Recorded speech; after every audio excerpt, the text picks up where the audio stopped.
ఇది అయిన తర్వాత వైర్. ఓకే, వైర్ అయిన తర్వాత ఇది స్కాన్ వస్తుంది.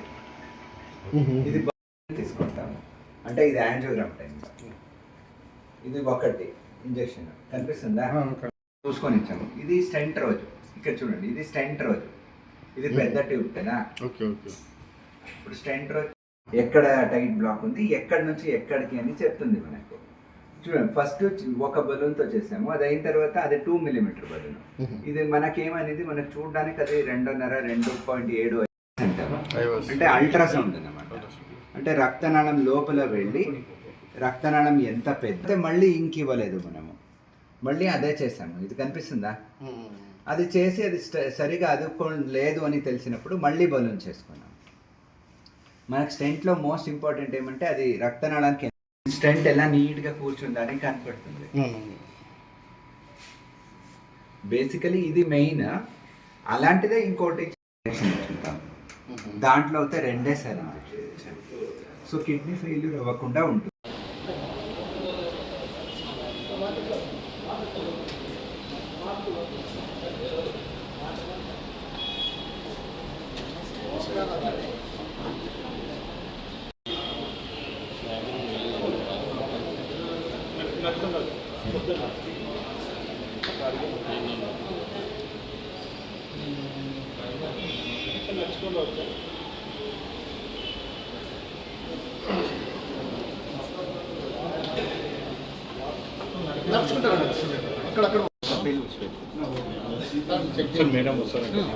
మీడియా మిత్రులందరికీ నమస్తే. ఈరోజు మనం కలిసింది ఏమంటే, యూజువలీ మనము ఒక స్టెంటింగ్ చేసినప్పుడు మనము కాంట్రాస్ట్ అనేది వాడాల్సి ఉంటుంది. ఈ ఒక పేషెంట్ 65 వయస్సు మహిళ. ఆ పేషెంట్ ఛాతిలో బరువుగా ఉంది సార్, నడిస్తే గస ఉంది అని వచ్చారు. ఆల్రెడీ కిడ్నీ ఫెయిల్యూర్ 5 years నుంచి ఉండేది, అంటే 3.5 క్రియాటినిన్ ఉండేది. సో ఇప్పుడు మనం యాంజియోగ్రామ్ చేసి ఆ స్టెంట్ వేయాలంటే ఆ పేషెంట్కి ఇంక్ అనేది 150 to 200 ml వరకు ఇవ్వాల్సి ఉంటుంది కాంట్రాస్ట్. సో ఇప్పుడు మనము స్టెంట్ వేయాలి, అది బ్లాకేజ్ 99% ఉంది. ఇప్పుడు స్టెంట్ వేస్తే కిడ్నీ ఫెయిల్యూర్ అయ్యి మళ్ళీ డయాలసిస్ అనేది అవసరపడే ఛాన్సెస్ 50 నుంచి 60% ఉంటుంది. సో ఇప్పుడు మనము స్టెంట్ వేస్తున్నప్పుడు కొన్ని చర్యలు తీసుకోవాలా, అదన్నీ తీసుకొని ఈ పేషెంట్కి మనము 10 ml to 15 ml కాంట్రాస్ట్లోనే స్టెంటింగ్ చేసేసాము. స్టెంటింగ్ చేసి ఇప్పుడు 2 days అయింది. క్రియాటినిన్ అంతే కాన్స్టెంట్గా 2.8 2.9లో, అంటే మనం స్టెంట్ వేసే ముందు ఎంత ఉండేనో అంతే క్రియాటినిన్ ఉంది. సో ఇప్పుడు డయాలసిస్ లేదు, ఏమీ అవసరం లేదు, పేషెంట్ హ్యాపీగా డిశ్చార్జ్ అయిపోవచ్చు. రెండోది, దీంట్లో మనము ఐవస్ అనేది యూస్ చేసాము, ఇంట్రావాస్కులర్ అల్ట్రాసౌండ్ అంటాము. దీంట్లో ఫస్ట్ మనము చూసుకోవచ్చు ఆ రక్తనాళం సైజ్ ఎంత ఉంది అని చూసుకొని ఫస్ట్ ఒక ఇంజెక్షన్ తీసుకున్నాము. 90% బ్లాక్ ఉంటే స్టెంట్ ఎంత సైజ్ కావాలి, కరెక్ట్గా స్టెంట్ అదుక్కుందా లేదా అని చూసుకొని మళ్ళీ స్టెంట్ వేసేసి మళ్ళీ బలూన్ చేసి లాస్ట్కి ఒక షూట్ తీసుకొని వచ్చేసాము. అంటే అక్కడ 10 to 15 ml ఇంక్లో యూజువల్లీ యాంజియోగ్రామ్కి 25-30 ml అవుతాయి. మనం స్టెంట్ని ఒక 15-20 ml కాంట్రాస్ట్లో ఫినిష్ చేసుకొని రాగలిగాము. పేషెంట్ కూడా హ్యాపీగా డిశ్చార్జ్ అయిపోయారు. Thank you. కలిపి అదే ఇది ఐవస్తో మనము నిన్ననే 3 patientsకి చేసాము. ఒక పేషెంట్కి లెఫ్ట్ మెయిన్ ఆర్టరీ నుంచి ఎల్ఏడి, ఇంకో పేషెంట్కి లెఫ్ట్ మెయిన్ నుంచి ఎల్ఏడి, ఇంకోటి వెరీ లో కాంట్రాస్ట్ యాంజియోప్లాస్టీ అని. ఇది మన శ్రీశ్వర హాస్పిటల్లోనే చేయగలిగాము. మనము రెగ్యులర్గా చేస్తున్నాము ఐవస్ guided left main coronary artery స్టెంటింగ్స్ అన్నీ చేస్తున్నాము.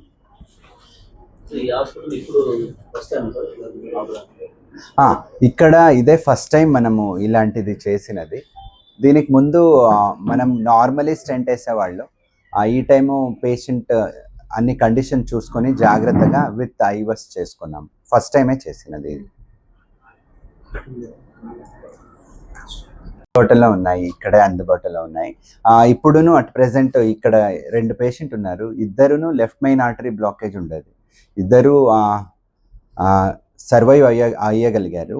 ఒక పేషెంట్ కంటూ మెయిన్ రక్తనాళం బ్లాకేజ్ 90%, ఇంకోటి 100%, ఇంకోటి 90, ఇంకొకటి 90 ఉంటే, గుండె బడిత కూడా 35-36 ఉంటే వెంటిలేటర్ పైన పెట్టుకొని స్టెంట్ వేసాము. ఇప్పుడు వెంటిలేటర్ తీసేసాము. కొంచెం ఇన్ఫెక్షన్ ఉంటే హీస్ డూయింగ్ వెల్. ఫ్యూచర్లో దీనివల్ల పేషెంట్కి ఎటువంటి ఇబ్బంది అది కాంట్రాస్ట్ యూజువలీ విత్ ఇన్ 48 అవర్స్లో కాంట్రాస్ట్ ఇండ్యూస్డ్ నెఫ్రోపతి అంటే కిడ్నీ ఫెయిల్యూర్ వచ్చే ఛాన్సెస్ ఉంటుంది. ఈ పేషెంట్కి 48 అవర్స్ అయితే కూడా ఏ రకమైన కిడ్నీ ప్రాబ్లం రాలేదు. ప్లస్ అది ఐవాస్ గైడెడ్ వల్ల మనకు స్టెంట్ ఎలా కూర్చుంది అని తెలుస్తుంది. దానివల్ల మళ్ళీ స్టెంట్ బ్లాకేజ్ అనే ఛాన్సెస్ ఉండదు, చాలా తక్కువ ఛాన్సెస్ ఉంటుంది. యూజువలీ ఐవాస్ ఇవన్నీ అల్ట్రాసౌండ్ అంటాం కదా, స్టెంట్ ఎలా కూర్చుంది అని తెలిసినప్పుడు మళ్ళీ స్టెంట్ మూసుకునే ఛాన్సెస్ చాలా చాలా తక్కువ ఉంటాయి. మీరు విన్నుంటారు, స్టెంట్ అయ్యింది మళ్ళీ ఇమీడియట్గా మూసుకోండి with in 10 days 20 days 1 month అని. దీనివల్ల అలాంటిది మూసుకునే ఛాన్సెస్ తక్కువ అవుతుంది. ప్లస్ ఇంకోటి ఏమంటే కాంప్లెక్స్ స్టెంట్స్ ఉంటాయి, అంటే లెఫ్ట్ మెయిన్ రక్తనాళం బ్లాక్ ఉంటుంది, బైపాస్ అవసరం ఉంటుంది. లెఫ్ట్ మెయిన్తో పాటు ఇంకో మెయిన్ రక్తనాళం బ్లాక్ ఉంటుంది.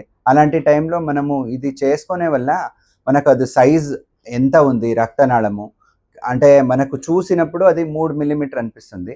మనం అన్నీ చేసినప్పుడు అది 5 millimeter 5.5 millimeter రక్తనాళం ఉంటుంది. ఇదన్నీ చూసుకొని కరెక్ట్గా చేసుకునే వల్ల స్టెంట్ బ్లాకేజ్ అనేది ఛాన్సెస్ చాలా తక్కువ ఉంటాయి. చూడండి, మెయిన్ అందరికూను అంటే ఇప్పుడు 100 మంది హాస్పిటల్కి వస్తే 90 మంది నుంచి 95 మందికి ముంజాగ్రత్తగానే లక్షణాలు ఉంటాయి. మనకి ఏమీ లేదు అనుకునే వాళ్ళే మేజర్ హార్ట్ అటాక్తో వచ్చేది.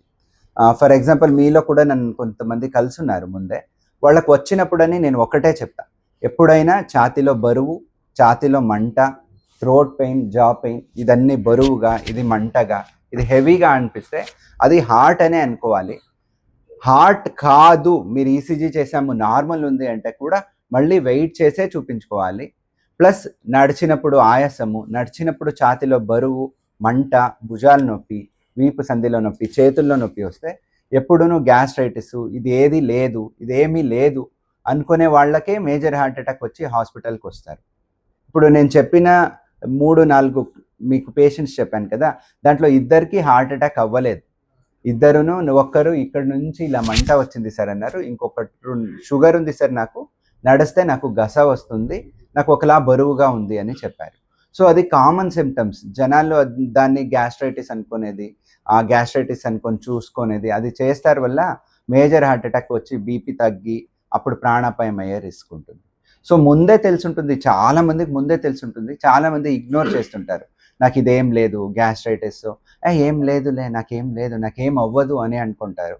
అది హార్ట్ వచ్చినప్పుడు సడన్గా వాళ్ళకి ప్రమాదం అవుతుంది, సడన్గా పడిపోతారు. కింద ఒక పేషెంట్ ఉన్నారు, హార్ట్ బీట్ నార్మలే ఉండే పేషెంట్, నార్మల్గా వచ్చాడు. నా రూమ్ నుంచి నేను క్యాజువాలిటీలో వెళ్ళి ట్యాబ్లెట్ తీసుకోండి అన్నాను, అక్కడ వెళ్ళి పడిపోయాడు. నేను పరిగెత్తుకొని వెళ్ళి కరెంట్ షాక్ ఇస్తే ఆయన లేచాడు. అదే ఆయన హాస్పిటల్లో పడే బదులు ఇంటి దగ్గరనో జస్ట్ హాస్పిటల్ బయట పడిపోయి ఉంటే కూడా 5 నిమిషాలు అయి ఉండేది, వచ్చి కరెంట్ షాక్ ఇచ్చే లోపల అంత లోపల ప్రాణాపాయం అవుతాయి. సో ఛాతీలో ప్రెస్ చేసేది ఒకటే కాదు, ఇంపార్టెంట్ కూడా మనం ప్రెస్ చేయాలి, అది కరెక్ట్. సడన్గా పడిపోయే వాళ్ళు యూజువల్గా వెంట్రిక్యులర్ టాకికార్డియా అనేది అవుతుంది, హార్ట్ అటాక్ ఉండేవాళ్ళు. దానివల్లే ప్రాణాపాయం అవుతుంది. అప్పుడు ముందు కరెంట్ షాక్ ఇవ్వాలి, లేదా గుండె బడిత చూసి తక్కువ ఉంటే ఇంజెక్షన్ ఇవ్వాల్సి ఉంటుంది. యాక్చువల్గా అంటే మేజర్ సిటీస్కి పరిమితమైంది, అనంతపురం తీసుకొచ్చారా కొత్తది ఐఓఎస్ ఉన్నారు మీరు? ఇది తీసుకొచ్చాము సార్. దాదాపు దీనికి ఖర్చు ఎంత అవుతుంది సార్? అంటే అంటే బయట చేసుకుంటే 2 lakhs అంటే ఓన్లీ ఐఓఎస్ ప్రొసీజర్కి 1.5 to 2 lakhs అవుతుంది. మనకు 90,000కి వచ్చింది అది ఇన్స్ట్రుమెంట్, మేము 90,000కే చేసాం. స్టెంట్ అన్ని వదిలేసి ఆ ఇన్స్ట్రుమెంట్ అనేది మనకు 89,000కి వచ్చింది, మేము 90,000కే చేసాం. అంటే ఏమీ తీసుకోలేదు మేము దానికి ఎక్స్ట్రా ఛార్జెస్.